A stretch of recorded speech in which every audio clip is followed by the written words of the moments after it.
Hello everyone, welcome back to my channel. I'm Death from Above, and today we'll be talking about a case that's been very interesting to me for like the past year, more or less.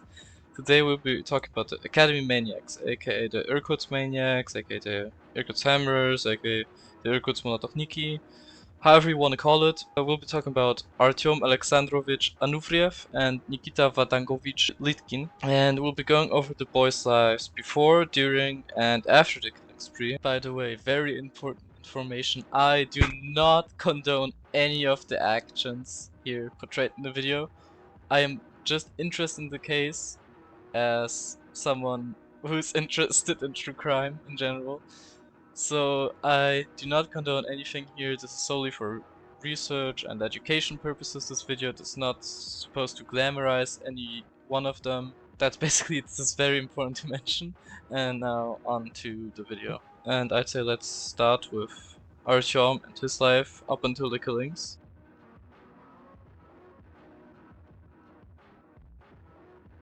So Artyom Anufriev was born on the 4th of October 1992 and grew up without a father and was therefore raised by his mom, who, no disrespect, isn't herself not necessarily the greatest person, reportedly teaching Artyom to hate people, or at least not expect the best from people, and, you know, giving him that awful fucking haircut. I'd be crying if I look like that too, bro. That's fucked up what they be doing to y'all.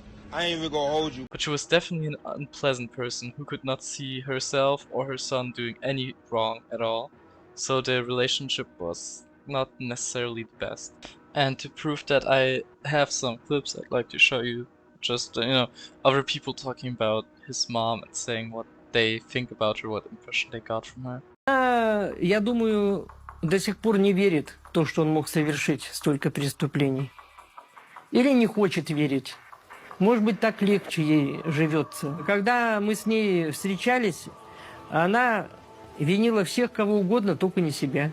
Он свою мать, как я поняла, он ее не любил. Не знаю, по какой причине. Он считал, что вот она какая-то ущербная, она не такая и так далее. А какая она должна быть, я не знаю. Он к женщинам относился вообще крайне отрицательно. Я думаю, этот негатив, это все из семьи у него. Ее интересовали только оценки ребенка. Для нее главное было это внешнее благополучие. Поэтому он был чистенько одет, ухожен. Она вот, наверное, шнурочки ему гладила, особенно в 5 классе. Он воспитывался одной матерью. Во всяком случае, отца не было никогда. Одной матерью и воспитывался, вы знаете, в ненависти ко всем окружающим. Парнишка-то был всегда смышленый. У него была прекрасная способность к языкам. Мать не любила, это мягко сказано, ненавидела всех окружающих людей. When Artyom received bad grades, for example, his mom would write letters to the school telling the teachers to quit being mean to her son, and that it's not his fault that he had those grades, but the school's fault. It got so bad in 9th grade that a physics teacher refused to teach the class Artyom was in, because Artyom was in it. And the teacher didn't want to deal with him or ever deal with his mom. But even despite all that, Artyom did well in his studies, even participating in many activities in school competitions and playing in the school band. And later on he'd make a band with Nikita Litkin, but we'll get to that. But despite all that, he wasn't very popular with his peers, especially when he was younger, partly I bet due to his mother, but later on it supposedly got better. But when it got better socially, his grades dropped as well as his mental health, and he started getting into trouble, supposedly getting beat up by a bunch of Armenians or Gopniks. It varies from the source. Когда он учился в наших классах, постоянно домогались эти гопники. Постоянно били и вымогали деньги. В 2009 году его избили 7 лиц кавказской национальности. Была черепно-мозговая травма, сломан нос. Через некоторое время они добили его, посадили в машину, увезли в лес. Там заставляли его раздеться, встать на колени, раздели догола, встать на колени, и они заставляли его делать то, что скажут. But overall, his former friends describe him pretty positively. And close to the end of his graduation from high school, Artyom and his class shot a short farewell video, where he said that he doesn't know what happiness is, but would quickly like to find out. все умницы. Все потом поступят в высшие учебные заведения. Накануне выпускного сняли на память фильм.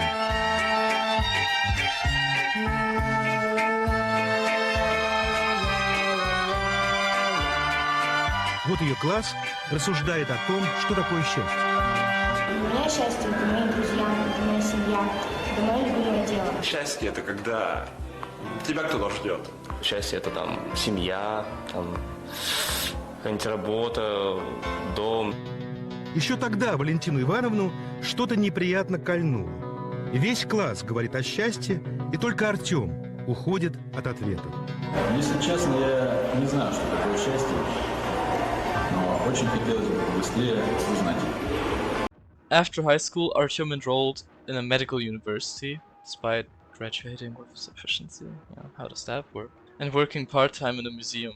Now that we got Artyom's early life out of the way, let's move on to Nikita's early life before the killings. Nikita Litkin was born on the 24th of March 1993.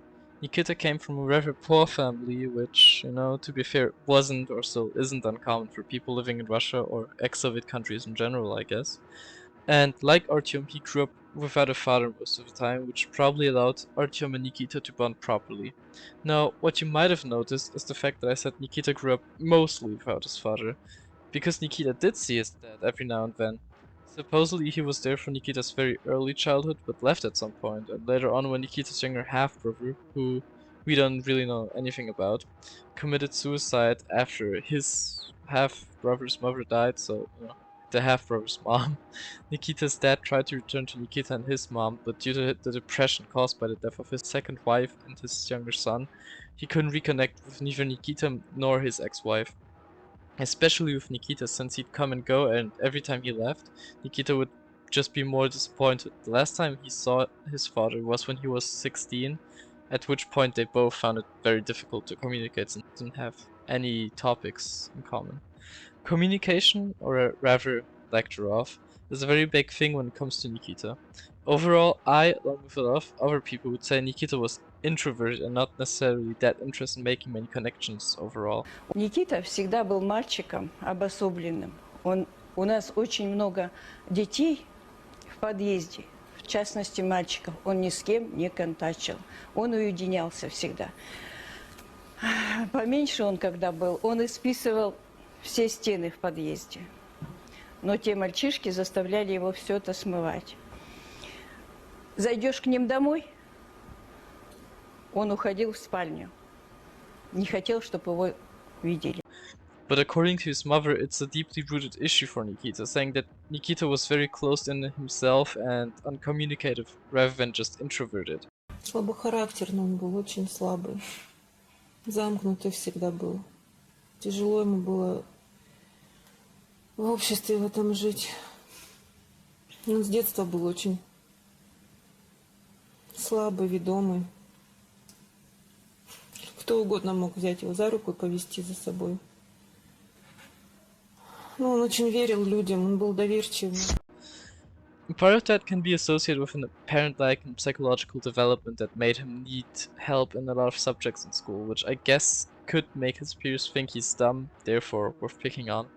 But this we don't really know, this is just what people think and basically a theory. But despite his difficulties with making friends or any social connections with anyone, he did make a somewhat good friend in elementary school, Artur Lysenko, who, again, according to Nikita's mother, treated Nikita like an object. But I guess overall it was still a good thing for Nikita, since Artur helped Nikita socialize, and through Artur he met Artyom, with Nikita being 10 at the time while Artyom would have been approximately 11. His friendship with Artyom was very special, along to the fact that they had similar interests, but also the fact that Nikita was relentlessly bullied and picked on, as mentioned previously, for various reasons.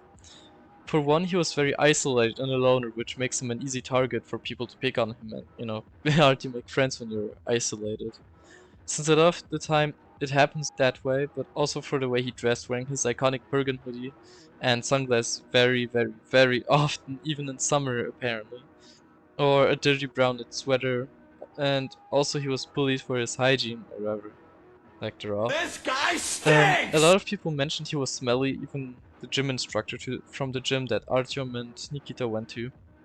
I can imagine that him being poor could also be a reason for him being bullied. I mean, he appeared in court one time with a taped shoe. So apparently there isn't enough money in the family for new shoes or letting them get fixed. Which is, you know, pretty sad. Also, his odd behavior didn't make it better, since when he'd get picked on, pushed around, whatever, he wouldn't defend himself or anything. He'd simply say to the other kids, die, in a cold tone, thus gaining the mean-spirited nickname of Jimbo, you know, that one kid from The Simpsons. But in short, Nikita didn't have anyone besides Artyom. When he met Artyom, he learned to say no, by his mom teaching him, but I can imagine that Artyom played a role as well, and stopped being friends with Artur and other acquaintances. He was even apparently ashamed of his mother trying to avoid her and everything a few years before the killings. Artyom's mother apparently did not support the friendship, since she thought Nikita was a bad influence on Artyom. Meanwhile, Nikita's mother was very much the opposite and thought the boys would do each other good, even going out with them both to the park and feeding the pigeons. With Artyom, he would end up forming two bands, one being Evil Gnomes. I don't know, to pronounce it in Russian, just run it through the fucking translator. Злые гномы. And later on, dismembered Pugacheva. And I will now be playing two of their songs so you can get an idea of what it sounded like. Вышел из дома, до жопы не сводные. Он вышел из дома, сопливо он гроб не подошел к пацану, но был как он весь. И сказал: эй, братка, мобила есть? Ну не повезло гопу, этому страшно. Ведь банка пацан оказался ужасно. Тут пан разозлился, копу спас сунету, достал из кармана панкруку с кастета.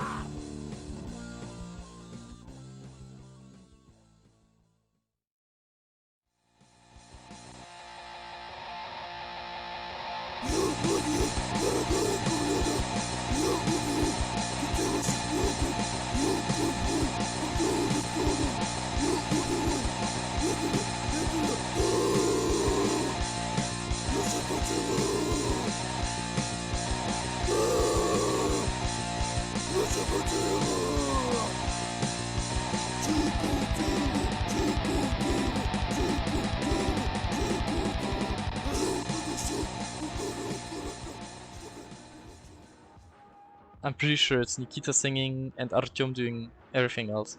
He also did kickboxing with him and went to the gym with Artyom, so they did lots and lots and lots of stuff together. Sadly though, Nikita did not have the same academic success as Artyom, since Nikita after... Sadly though, Nikita did not have the same Kurwa jego mać. Sadly though, Nikita did not have the same academic success as Artyom, since Nikita, after skipping school, got expelled at some point, afterwards trying to enter college twice, first for energy and then for construction, but in both he had problems. Once for academic failure, and in the second school it was socially. He was bullied by a fellow student and in return decided to rob his house.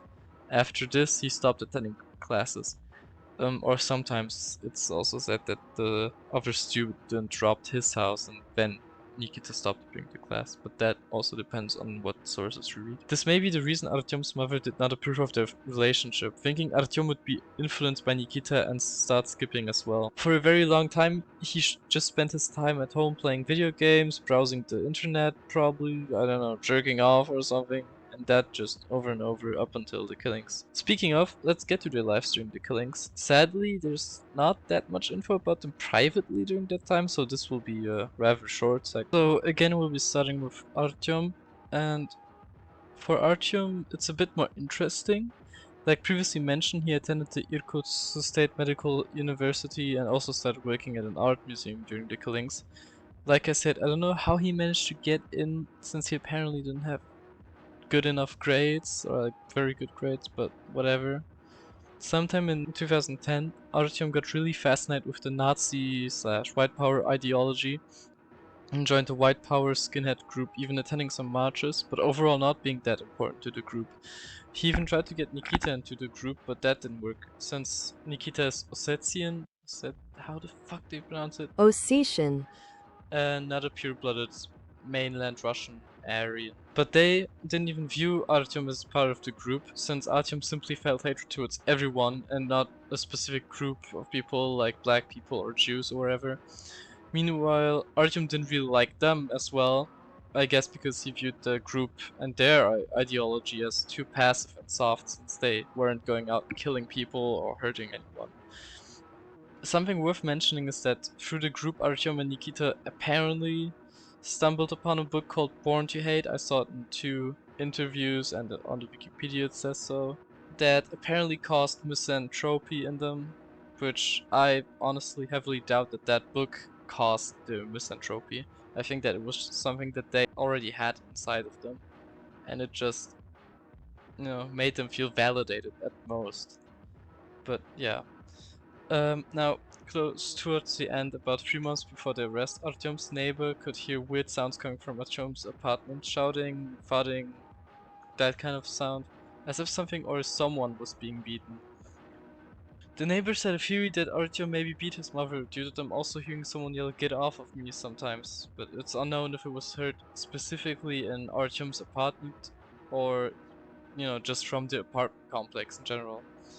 But I think it's pretty unlikely that he beat his mom. Yes, Artyom did dislike women and he did dislike his mom, but neither he admitted to beating his mom nor did his mom admit to it, or the police working the case, or anyone really, so I doubt that he hit his mom. More likely just, I don't know, having some sort of breakdown due to the stress and adrenaline going through him at the time.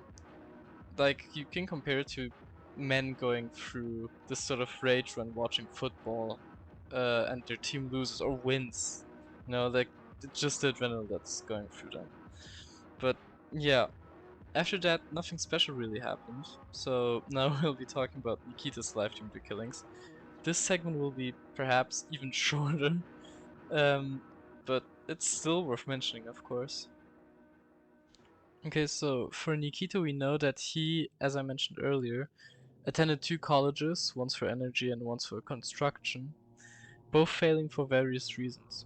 And besides that, we don't know that much, probably because there isn't that much to tell. Nikita probably made music during that time, but might have stopped partaking in his other hobbies, played video games, browsed forums, etc.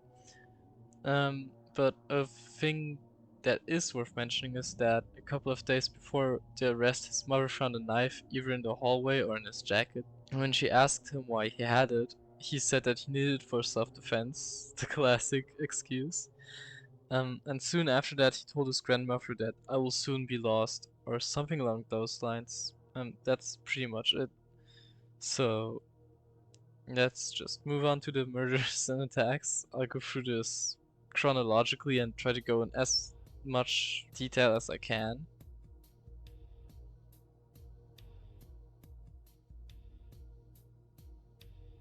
The 2 had mostly the same routine for their killings. They'd walk from State University to Akademgorodok every day from 6 PM to 10 PM, and they'd pass many people until they found their perfect victim. I mean, they could potentially walk for weeks without attacking anyone.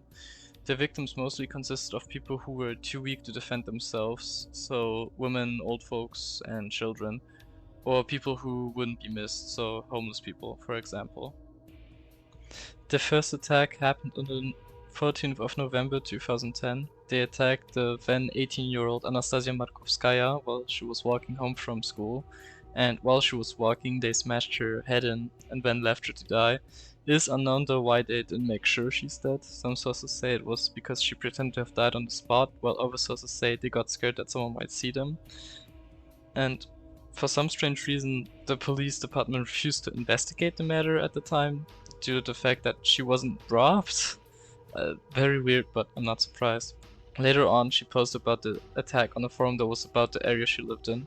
Artyom or Nikita replied to her post, probably acting as if they were concerned for her well-being, asked her what happened, being especially interested in how she felt during the attack. The second attack occurred on November 24th, 2010. To this attack we don't know a whole lot about. We know that they attacked a 46-year-old woman and stole her bag. We don't know the severity of the attack, if they even intended to kill her. I mean, they probably did. And why they didn't make sure she died. We know though that this time the police did investigate it, but only because they robbed her and not because they tried killing her. On December 1st, 2010, here we have our actual first death. And weirdly enough, the victim wasn't even the original target. Originally they tried attacking yet another woman, but being afraid that they might be seen, they ran away and took her bag, in which they found 500 rubles, which they probably used to buy more weapons.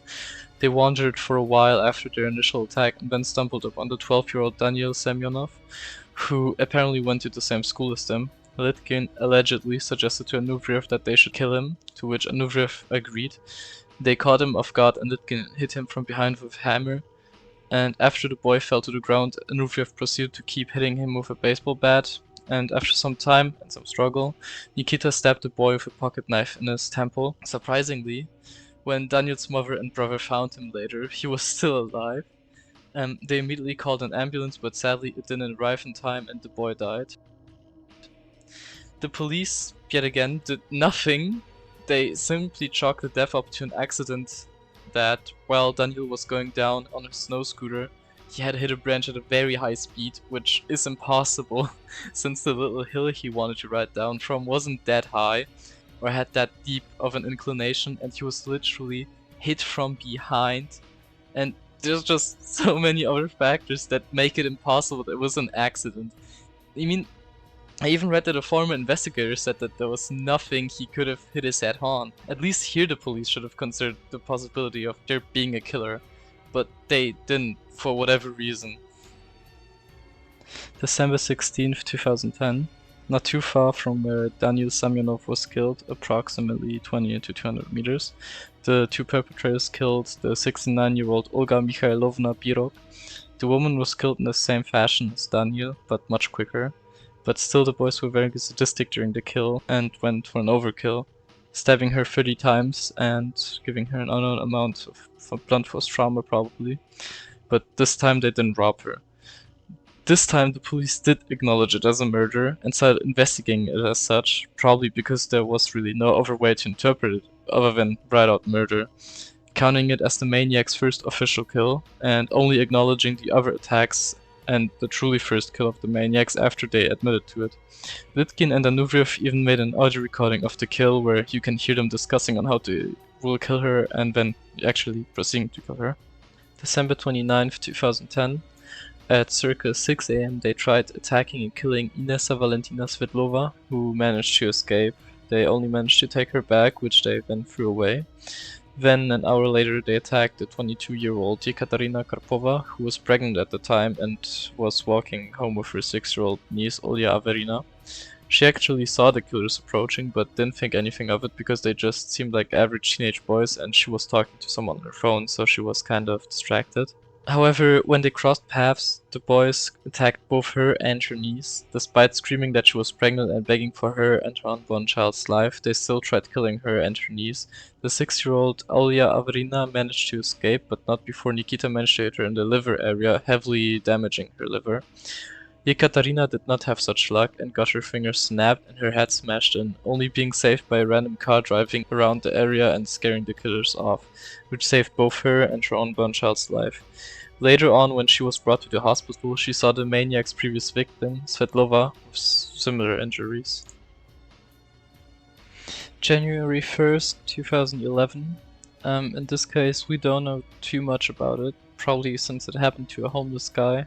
Nikita and Artyom attacked the unknown homeless man at around 5 AM on Lermontov Street. They probably picked him due to him being someone who won't be missed, as mentioned previously, and him being alone in some alley with trash where, if they were seen killing the guy, no one would probably bat an eye anyway, simply thinking it's 3 homeless guys thrashing each other. The killers struck him about 40 times all over his body and smashed his head in. Surprisingly, he didn't die on the spot, but instead in the hospital, sadly not being able to be identified due to him not having any known relatives or really anyone who could identify him. So he was simply listed as corpse number 20.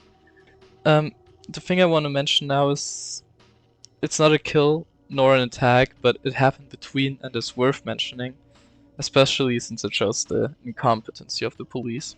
On the 15th of January 2011, the homeless 19-year-old Vladimir Bashilevsky was arrested under the suspicion of him being one of the killers due to him fitting in the police idea of the killer and being covered in blood.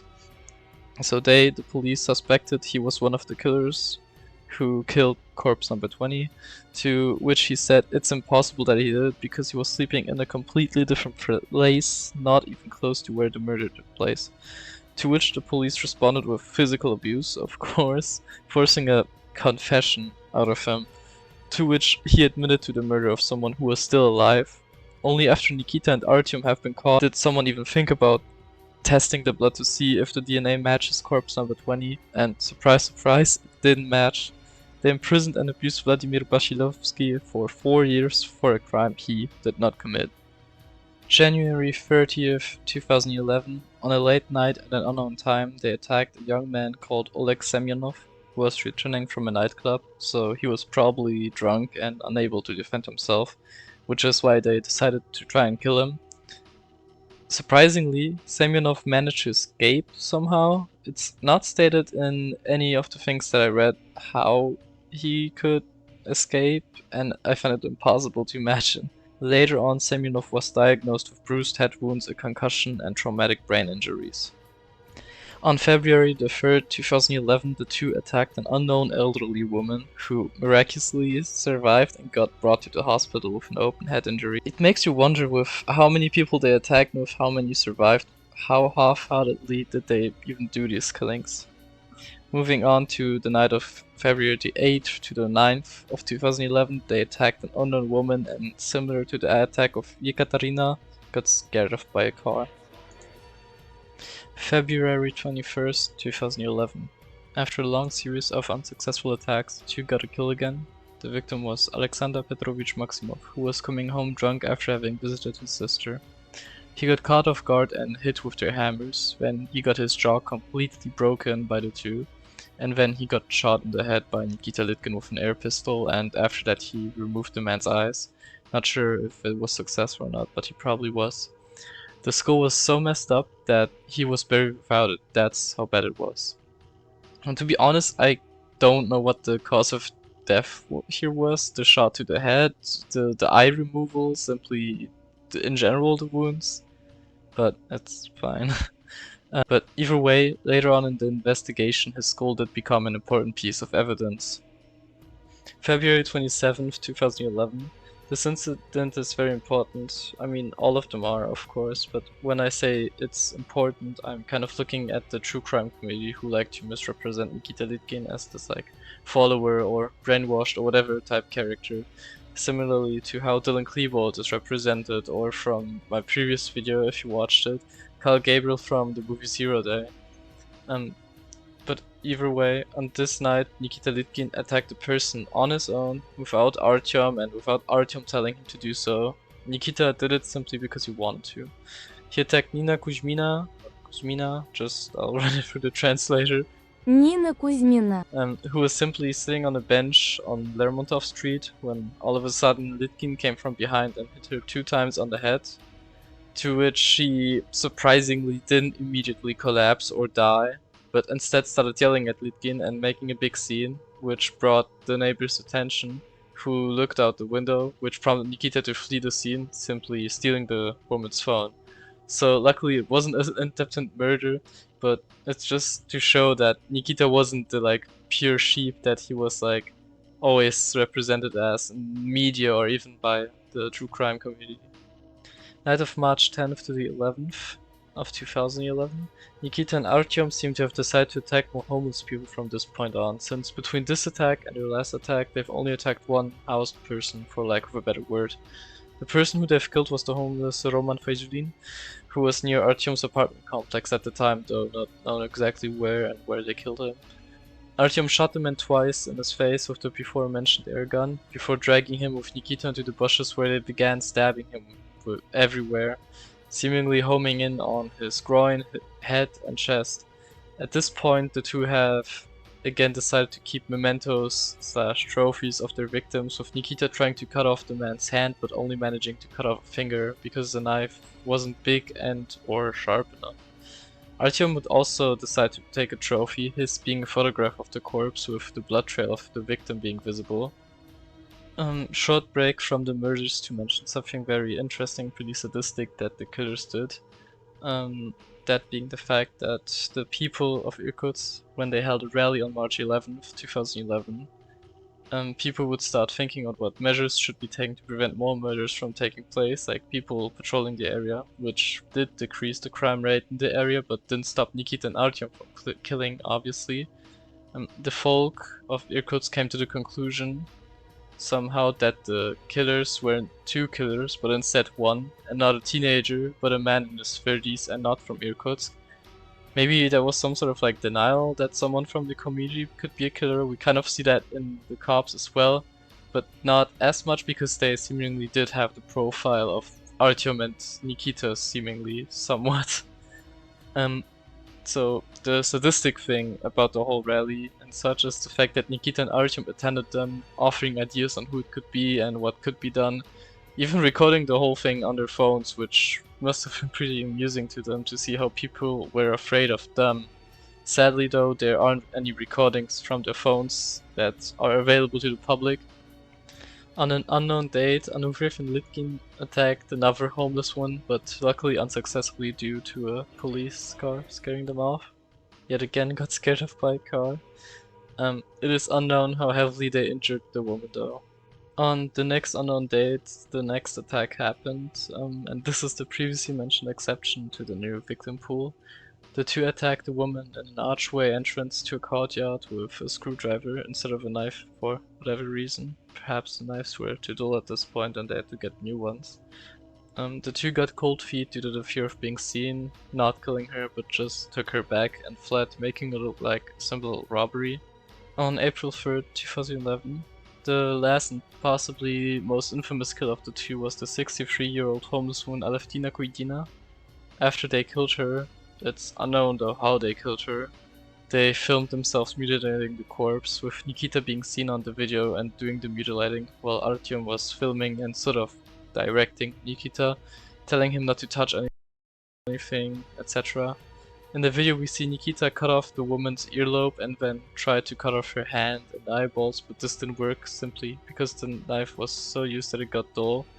After the failed mutilation attempt, Nikita proceeded to stab the knife straight into the woman's eye and started stabbing her repeatedly in the face.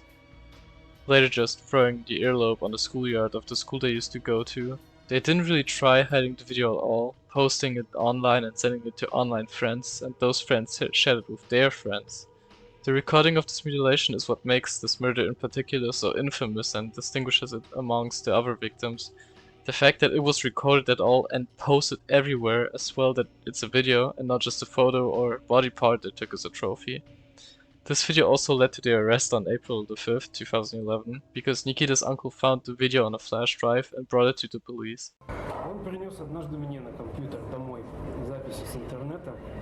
Я не знаю, кто и зачем там этим занимается. Это монтаж такой. И там тоже что-то какие-то пытки, какие-то рубят пушки, какие-то цепи, кандалы, там нарисованное кровище, там вот так вот хлещет. Неприятно было это увидеть. И он пришел, я ему сказал: ты мне принес какое-то дерьмище на компьютер, ты это убери. Пусть у меня этого не будет, сам, если хочешь смотреть. Ты меня понял? Он сказал: да, и записи исчезли. Мне этого достаточно. Я сделал то, что должен был сделать. Никто из моих друзей еще меня не осудил. Наоборот, все мне аплодируют. Я гордиться тут нечем, просто факт. Все говорят: ты поступил правильно, ты поступил правильно. Я знаю, что я поступил правильно. Я очень сильно, лично, я отстранился от этой ситуации. Мне нужно было, чтобы людей не убивали. Все. Больше у меня никаких интересов в тот момент не было. Я понимал, что он очень сильно пострадает, что ему в ментовке придется очень как не сладко в полиции. Вариантов у меня не было. Если я увидел вот такое проявление зла откровенного, я должен это пресечь. Even if he hadn't found it, someone else would have found it and reported it probably. Or they would have been caught for not being careful enough or some other reason. And with that, we are through with the crime spree. A year of terror on Irkutsk ended and everyone's shocked at the killers being these two teenage boys and not a stranger in his mid-30s. You know, how they have expected. At the end, we had 6 deaths and 9 injured people. Well, Moving on from the killings, we'll be talking about the aftermath of it, meaning the arrest, the trial, and everything surrounding it.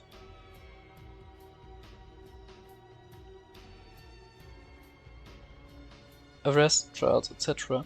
We don't know how Artyom reacted to the arrest, but we know how Nikita reacted, that being calmly. I think he knew that this would happen sooner or later and knew it would be sooner when his uncle found the video. By midnight they both confessed to the murders and their attacks, also admitting that they had planned another kill for that evening. Artyom, even in some sort of moment of weird grandeur, quoted Alexander Yurievich Pichushkin, aka the chess killer, saying, "As one hero said, give me a glass of whiskey and a cigar and you will learn so much new about this life that your hair will begin to move on your head." During the investigation, the house of a friend of Artyom's was searched based on the close contact he had with Artyom, probably suspecting he knew about the kills or even being one of the killers himself. But in the end they found nothing, but the media still tried making the guy look guilty by implying that the search was done too late and that the guy could have hidden evidence in that time. But while they found nothing at Artyom's friend's house, they did find something at Artyom and Nikita's house. They found their weapons, some teeth they took as trophies, a black hat they apparently made into masks, videotapes and flashcards.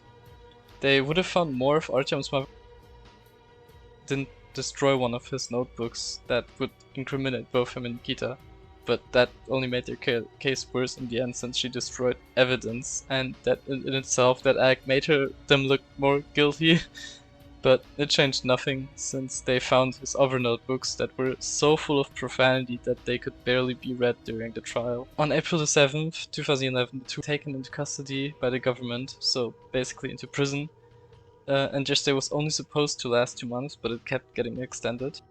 And on June 9th, 2011, the media published a video made by Artyom where he apologized to the victims and their families and giving advice to all parents watching, saying they should monitor what their kids are watching on the internet to avoid the mistakes he did. Although I couldn't find the video since on the news website where it was apparently shown, it got taken down because of technical difficulties. And a month before that video, Nikita's grandmother apparently wrote an open letter in which she sort of similarly to Artyom accused the media and the internet of promoting violence and making Nikita and Artyom into what they are, although that letter was never published, so we just know it exists. On August 12, 2012, they got transferred to the Irkutsk Regional Court. This judicial investigation lasted from September 5th, 2012 to February 11th, 2013. Worth mentioning is the fact that they questioned 16 victims and more than 50 witnesses during this period of time. And the case began on September 5th, but was delayed to the 10th by Artyom asking to have 2 lawyers representing him, which delayed the case by 5 days. So it started on the 10th of September. And on the 10th of September the trial officially began, with the prosecutor reading their indictments out for half an hour. Those being 6 murders, 9 attempted murders, 3 robberies, desecration of the dead, creation of an extremist community, and Artyom was separately charged with 14 counts of engaging a minor in criminal activities, since Nikita was only 17 at the time. Artyom denied being guilty of involving a minor in criminal activity, extremism, attempted murders, robberies, and desecration of the dead, so basically everything. He only said he was guilty of the murder of Olga Mikhailovna Pirog and Alevtina Kuidina. Nikita, on the contrary, only rejected the extremism charge but pleaded guilty to all the others. During the trial, they were both in Irkutsk remand prison number 1. Artyom was put in a communal cell while Nikita was put in a double room with an unknown cell partner. And during their stay, they had psych evals where they were both judged as sane, although it was noted that Artyom was apparently prone to self-mutilation and suicide. Also during this period, they performed crime reenactment with Artyom and Nikita separately, of course. During those reenactments, they were followed by 20 policemen in the fear of locals trying to attack and kill the two. Interestingly, Daniel Semyonov's father wanted to be present, but not allowed for the same reasons.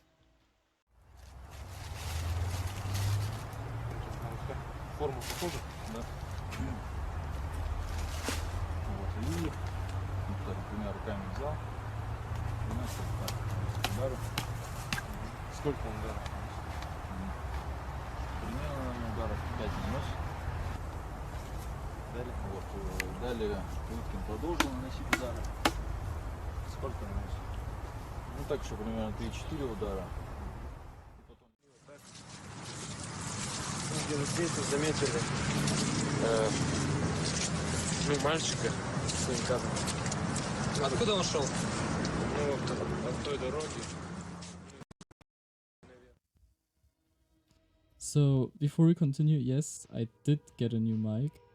And yeah, moving on. The trial was very difficult psychologically for everyone involved. Many witnesses and victims refused to testify for various reasons, like not wanting to be reminded, for example. And those who did justify would often faint or, in the early periods of the trial, be bombarded with ARTYOM's cynical questions about their statements, which made them unsure, annoyed, angry, etc. Later on, he lost this cynicism and would even start crying in the hall. I think during the later period of the trial he would realize just how bad his situation really was and would then try to pin it on Nikita, saying that he was just there as a witness but didn't kill anyone, or sometimes even saying that he never harmed anyone. Я не маньяк. Вот я не маньяк. Я убийца, но не маньяк. Маньяки это вот такие вот, которые вот там за стеной стоит, которые уши режут. Никита? Да. Я не знаю, с чего он стал таким. По-видимому, на него тоже вот это вот интернет повлиял, вся вот эта дребедень. Вы по каким-то признакам подбирали ваших жертв? Или вам было все равно, кого убивать? Ну, для меня было все равно, но как-то вот так получалось, что жертв всегда выбирал мой подельник, Никита. Ну, он вам как-то объяснял, почему вот именно это делаешь? Да, объяснял. Как он объяснял? Объяснял это очень просто, потому что он не может, допустим, кинуться на какого-нибудь нормального мужчину, как я ему говорил. Раз уж ты собрался-то убивать, так давай, что ты убиваешь по-настоящему тогда. А он только на женщин. Я говорю, а почему не на мужчину? Так а потому что мужчина может дать отпор. Он всегда этого боялся. Вы сразу во всем признались?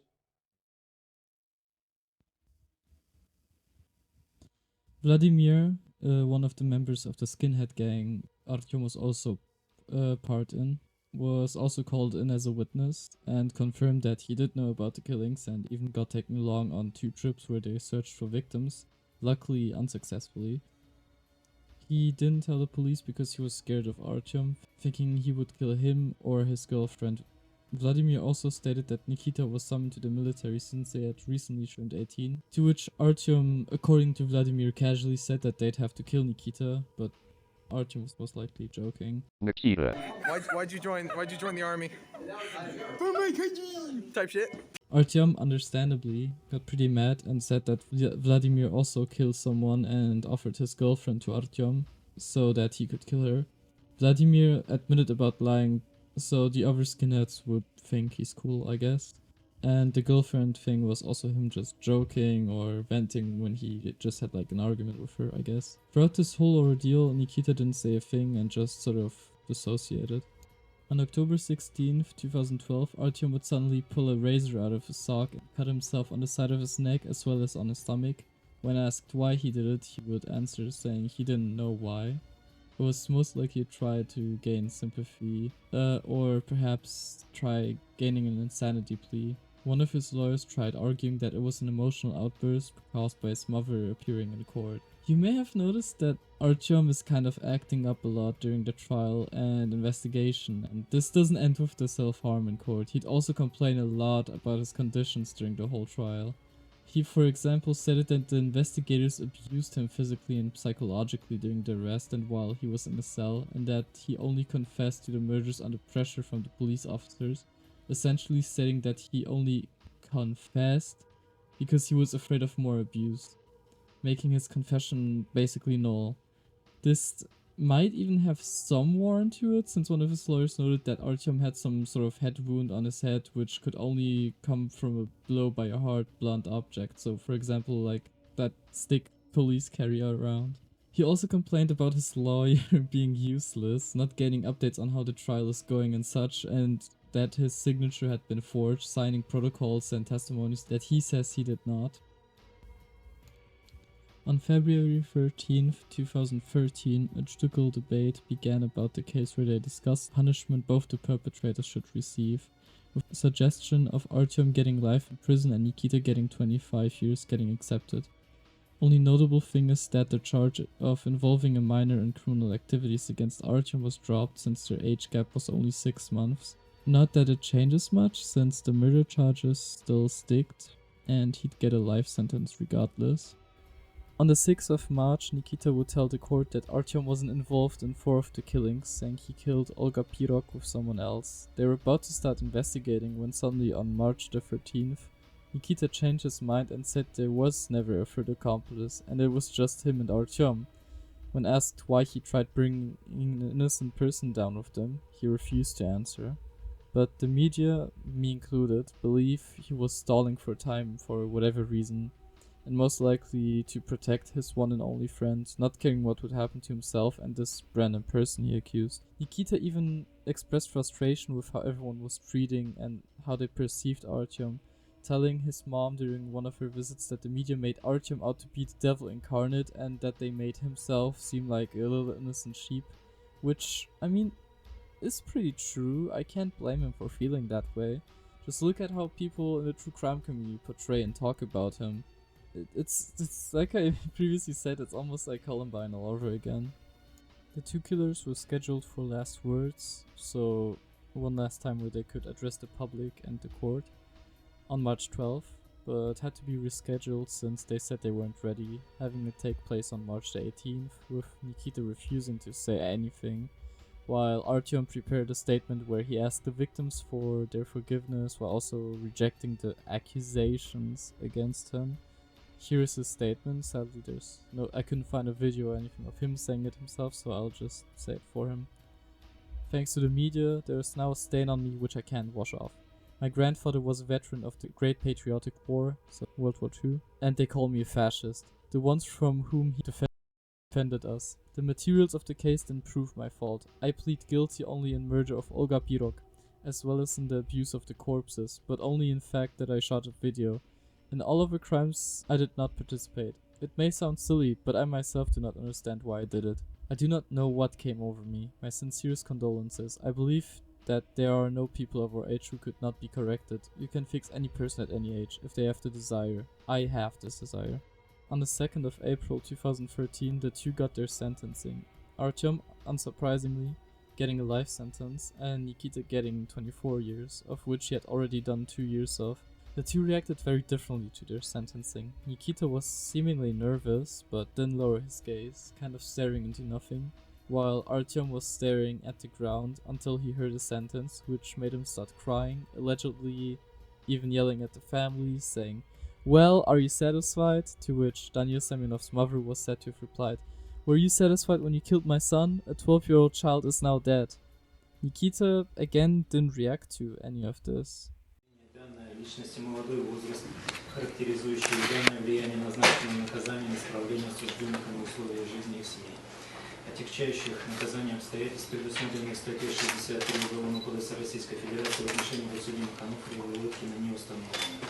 Суд приходит к убеждению о том, что справедливым за данное преступление будет предусмотрено уголовное наказание в виде пожизненного лишения свободы, а за другие преступления в виде лишения свободы с учетом статьи 62 Уголовного кодекса Российской Федерации.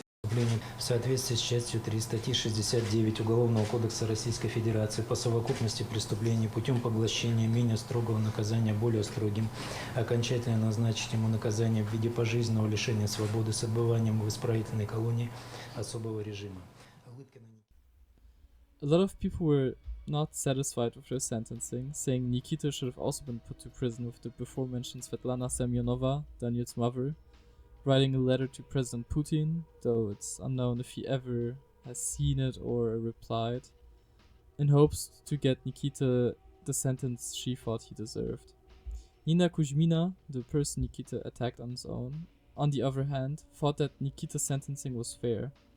They remained in custody until October 2013. During this period, their lawyers tried to save both their asses as much as possible, which only worked out for Nikita, getting his sentence shortened to 20 years. Artyom would tell his lawyers around this time that Litkin won't survive in prison without me, he'll be lost without me. They either kill him or do something else to him. We only need to be together. Мне Артём рассказал такую вещь, что Лыткин без меня не выживет ни в каком лагере. Он сказал, он без меня пропадет. Его либо убьют, либо еще что-то с ним сделают. Нам надо только вместе. Which shows how close they were. Artyom wanted to be with Nikita but portrayed it as a I have to do this, otherwise this poor guy will suffer and die. It's very fitting because during Nikita's time in prison he would repeatedly ask and try to be in prison with Artyom. The trial is also the last time we've ever seen Nikita, and so after the trial the public and media would never see his face again, so it is unknown how he looked like later on as a fully grown-up man. And thus we end the very long and tiring process of the trial and investigation. I sadly couldn't get into that much detail because a lot of it has to do with Russian laws, which I do not know enough about and would take too long to really get into the depth of it. So we'll just close this chapter of the video and move on to the next chapter, that being their life and one's death in prison. And as always, we'll be starting with Artyom.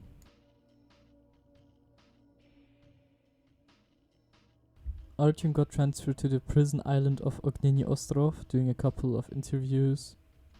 And here include the one funny clip where he says he was in prison for tax shit. Честно, я не очень понял. Ну, что здесь непонятного? Следователи, они же как бухгалтера. Да. Работают за компьютером. Да. Случаются ошибки. Случаются, конечно. Случилось и со мной. То есть те 6 убийств, и сколько покушений, я не помню, в которых вас обвиняли. Да. На 6 убийств и сколько покушений? 8. И 8 покушений на убийств. Вы этого не совершали? Нет. Хорошо. Наверное, вы не знаете, кто такой Никита? Никита Лыткин? Знаю. Кто это? Это мой друг. А где он сейчас? В тюрьме. Так же, как я. Почему? Потому что он тоже кого-то... Не кого-то, вернее. У нас 159-я статья вообще. Что такое 159-я статья? Мошенничество. То есть вы мошенники? Да. А в чем вы, собственно, какое мошенничество вы совершали? Скажите, пожалуйста. Это секрет. Это секрет для кого? Для вас, для меня или для следствия? Для кого это секрет? Для вас. Для меня, хорошо. Угу. Хорошо. То есть вы совершали мошенничество на территории города Иркутска. Города Иркутска. Вместе со своим другом. Да. С Никитой Лыткиным. Да. А вас обвинили в 6 убийствах и 8 покушениях на убийство. Да. Ошибка на компьютере. Понятно. Скажите, пожалуйста, а все, что касается видео, которое было приобщено к уголовному делу, где вы вместе с вашим другом. А вы там меня увидели?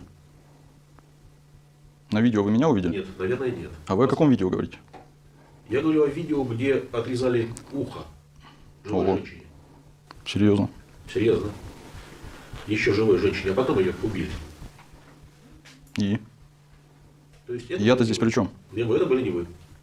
Но меня же не было на этом видео. Понятно. Вы на приговоре были вместе с вашим другом? Да. And writing many letters to a lot of people. I think even you, yes, you, the viewer, could write him right now. And if I remember correctly, as long as it's not about politics, he can read it and, if he so desires, write back. But no guarantee, of course, that he'll reply, especially if you write in English. A very special person that he wrote to that we need to talk about is Daphne, his wife. As of writing this, actually, it's like barely been a week since they got married, so congratulations to the both of them. I hope they make each other happy. But how did they even get in contact? Since Daphne doesn't even live in Russia, but in the Netherlands. Well, she told me herself. I talked to her and asked her for like a timeline of their relationship, so I'll recap it to you guys from what she told me. So she became aware of the Academy Maniacs case in early 2022, being interested in youth-involved crimes, particularly those motivated and rooted in alienation, hatred of humanity, etc. After a year of trying to write Artyom and not succeeding to get the letters to him due to sanctions, barriers, etc., she finally managed to make contact in April of 2023. And in early 2024 they started calling each other via telephone. This was possible by the conditions being approved in the prison. and she attempted to visit him in May of 2024, but was denied entry due to missing documents and a translator. But somewhere in between, they already became a couple, and she was already taking first steps to register their marriage. Her first successful visit was in December 2024, behind a glass wall, of course, and with a translator present this time. And during that trip, she managed to legally register a marriage in Russia. Their wedding took place on May 30th, 2025, inside the prison. After a short civil ceremony, it was about 10 to 15 minutes, they were granted a 3-day conjugal visit, where they were able to have a couple of days of normalcy, being, do normal couple stuff, just cook with each other, talk, hang out. I also asked her about Artyom's stay in prison and if there is anything noteworthy mentioning, or if it really is too mundane and monotone to mention. And here are some things she told me. The conditions there are very rough, but apparently a bit better than in other Russian prisons. But it being a prison, it's still a very bad place to be, of course. At times he'd be placed with inmates that suffered severe psychological distress, which is uncomfortable at best and very dangerous at worst. He also works daily in the prison garment industry from 6 or 7 until evening. He's also studying to become a social worker. Okay, so while filming this, he actually did become one last month in July. She says that over time he has become noticeably more emotionally open and introspective and likes talking with her about philosophy, psychology, art, poetry, and music. Speaking of poetry, he even co-wrote a poetry book in prison and released it. Sadly, neither I nor any people who researched this case were able to read the book, but Daphne showed the cover of the book once in her Discord server. He also studied law while in prison and finished school, but didn't get his degree because he is in prison and therefore couldn't attempt the bar exam. So, as of writing, there's nothing new to say about Artyom and his time in prison. So, let's talk about how Nikita's life in prison was. Nikita was moved from prison to prison, first being in some prison in Irkutsk before being moved to one in the Sakha Republic. If anything noteworthy happened in those prisons, I do not know, but I think it is very possible. Just for Russian prison standards, it's not noteworthy. In 2015, he was moved to a prison in Kemerovo, which is still in the Irkutsk region, called Correctional Colony Number 41, or IK 41 for short. During his stay there, he got another psychiatric evaluation, where he got diagnosed with severe mental disorder, though it is unknown what he was diagnosed with and if it was just that one disorder. I could imagine it was more than one.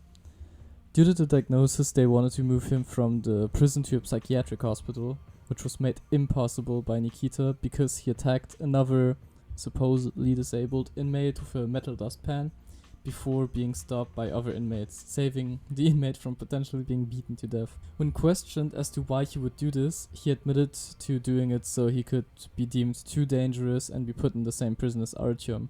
Again, just showing how close these two were, with Nikita willing to throw his entire life away basically to rot in jail with his best and only friend. And you have to even imagine the chance that he'll even get into that prison instead of just another one where he'd serve a life sentence is so small, but he was willing to take that risk. It's like, wow. The prison obviously would not let him go and be with Artyom because that's what Nikita wanted, so it would be like a reward for him, putting him away with Artyom. So they simply left him in the prison and re-evaluated him on June 1st, 2017, where they classified him as a dangerous repeat offender.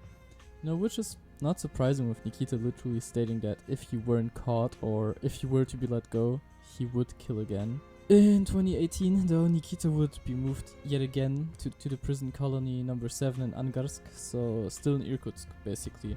He stayed there until his death on the 28th of November 2021. You can assume that most of the abuse he faced, so the beatings, rapes, humiliation, etc. happened here. Nikita was very low on the prison hierarchy, probably due to him being a child and woman killer, and in prison that's viewed as very scummy and low, as it is in society naturally. Why Nikita faced such hardship and Artyom didn't could be for multiple reasons. One being that those high security prisons ARTYOM is in are more secure for everyone, with more strict and better guards and staff, as well as rules, etc. ARTYOM would also most likely defend himself if it were ever to happen that another prisoner would try doing anything to him. And he is pretty self-confident, and kind of already shows that he will not give up without a fight if you try to do anything to him.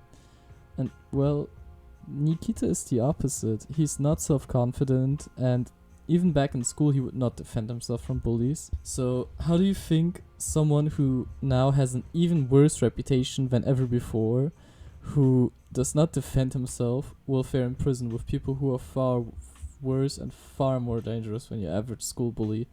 Exactly. That person will get beaten the shit out of and get abused in every way. Also, the security standards in normal Russian prisons are probably worse as well, with prisoners forming gangs, abusing each other, etc. And the guards not really caring, because they probably have the mindset of, well, they'll get out soon enough, or well, they deserve the abuse, or whatever. So yeah, overall it is no surprise that Nikita's time in prison was unbearable and a living hell. As previously mentioned, Nikita would end up committing suicide on the night of the 27th to the 28th of November 2021. He was found in the morning with slit wrists, with first aid being performed and then him being transported to the hospital, where he died on the 30th of November in the hospital due to blood loss. Now, most official sources say that Nikita had previously complained about his condition and his sentence and demanded better treatment and a less harsh sentence, or he would take his own life. With the suicide he ended up committing not having been done on purpose, but it being an accident. You know, which is not that crazy, but it's also super weird. His cellmates didn't notice him having slit his wrists. I mean, he or however many people he must have been in must have noticed. You know, why didn't anyone call for a doctor or a guard? At least for the reason that you don't want your cell getting all bloodied up.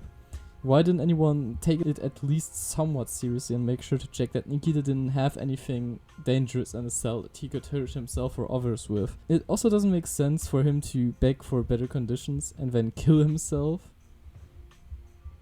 I mean, from what I know and from what you saw from that one screenshot where I showed the prison, and Russian prisons in general, torture is pretty regularly performed by inmates on each other as well as by the guards. And a lot of inmates died due to that. So it could be such a case. I don't know. It's super weird for me personally. And I think Nikita could have very well slit his wrist with the full-on intention of killing himself.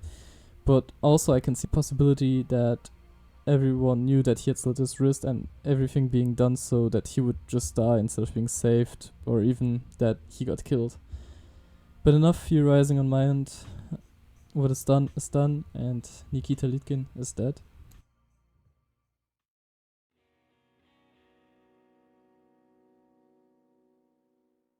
With that, we are pretty much done with the video. It took me a lot of time and work, so I hope you enjoyed it. And of course, with it being a case where most sources are in Russian, it was hard to always find good sources and stuff, so if I got anything wrong in the video, please let me know, and the other people watching, by leaving a comment correcting me. Little fun fact, I guess, I originally wanted to write a little segment for the victims, you know, honoring them and talking a little bit about them, who they were as people and what they meant to their community. But sadly there's not enough info on most of them, since the families aren't like, you know, like Russians aren't like people in the West where they'll just release everything and anything about their dead kid. So yeah. But I will say this, please keep in mind when talking about this or any case that these are real people who lost their lives, and they have family as well as friends who still miss them and grieve over them to this day. So please, when discussing this and any case for that matter, stay respectful to the victims and their loved ones. And you know, it seems so stupid and obvious to say that, but it must be said nonetheless. And with that, we're done. I'm Death from Above, and I thank you for watching this video and sticking around.